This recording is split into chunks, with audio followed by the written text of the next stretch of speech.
परिवारवाद की ऐसी कहानी को देख करके बिहार की जनता के साथ साथ पूरी मीडिया दंग रह गई और आज तक नेताओं ने इस नियम को हटाने के लिए कोशिश नहीं की, क्योंकि वो जानते हैं कि अपने परिवार को इसी नियम के तहत आगे बढ़ाया जा सकता है। नमस्कार दोस्तों, मैं विनेश यादव। बिहार हमेशा से राजनीति के केंद्र में रहा है, चाहे वो लोकसभा के चुनाव के नजरिए से हो, चाहे वो विधानसभा के क्षेत्र के नजरिए से हो। और इस बार तो कुछ ऐसा हुआ जो बिहार में शायद कभी नहीं हुआ होगा। इस बार जो 20 नवंबर को बिहार के मुख्यमंत्री के रूप में नीतीश कुमार शपथ ले रहे थे और साथ में ही उनके मंत्रिमंडल के सदस्यों की जब शपथ हो रहा था, तो उसमें एक ऐसे लड़के ने शपथ लिया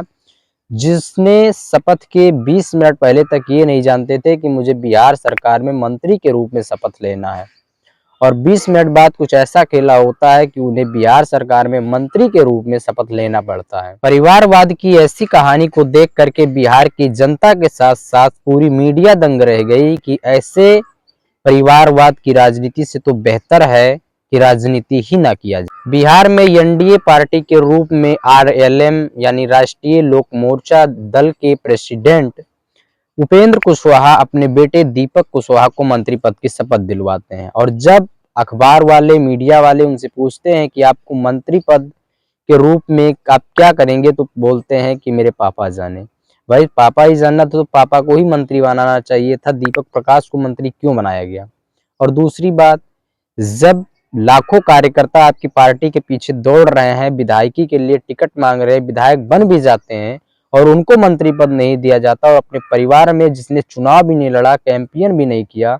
उसको आप मंत्री पद दे रहे हैं। ये परिवारवाद नहीं तो और क्या। और अगर ऐसे ही परिवारवाद जन्मता रहा तो आने वाले दिनों में फिर वही जो राजशाही था वही राजशाही वापस आ जाएगी और लोकतंत्र खत्म हो जाएगा, क्योंकि आम आदमी को मंत्रिपरिषद में जगह नहीं है, जो चुनाव लड़ता है उसको जगह नहीं है, और सरकार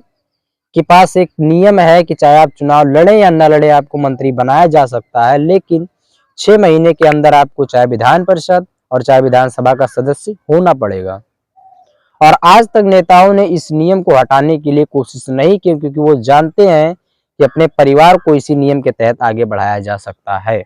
और जब तक ये नियम नहीं खत्म होगा, मुझे उम्मीद है कि ऐसे ही परिवारवाद जन्मता रहेगा। फिलहाल आपकी इस पर क्या राय है, आप कमेंट बॉक्स में हमें जरूर बताइएगा, और वीडियो को लाइक और चैनल को सब्सक्राइब जरूर कीजिए ताकि हमें हौसला बुलंद करते रहें।